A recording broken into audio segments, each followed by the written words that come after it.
চাঁপাইনবাবগঞ্জে আওয়ামী লীগ নেতা আব্দুস সালাম সহ জোড়া খুন মামলার আরও 4 আসামিকে গ্রেপ্তার করেছে পুলিশ। সোমবার চট্টগ্রাম থেকে তাদের গ্রেপ্তার করা হয়। দুপুরে অতিরিক্ত পুলিশ সুপার জাহাঙ্গীর আলম জানান, তথ্য প্রযুক্তির সহায়তায় আসামিদের অবস্থান নিশ্চিত হয়ে অভিযান চালায় গোয়েন্দা পুলিশের একটি দল। এখন জন্ম সনদ দিয়ে খোলো বিকাশ স্টুডেন্ট অ্যাকাউন্ট, নিজের বিকাশ নিজে কর। সেখান থেকে এজাহারভুক্ত 4 আসামিকে গ্রেপ্তার করা হয়। তাদের তথ্যে সোমবার রাত ও মঙ্গলবার সকালে শিবগঞ্জ উপজেলার ঢোরবোনা এলাকায় অভিযান চালিয়ে 33টি ককটেল উদ্ধার করা হয়।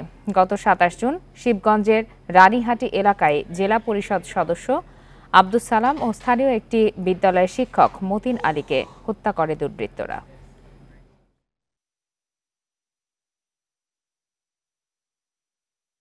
এই উদ্ধার অভিযান করতে যে আমরা অলরেডি 2 জায়গায় পৃথক পৃথক কবরস্থানের ভিতর 2 জায়গায় 2টি বালতি আমরা সন্ধান পাই।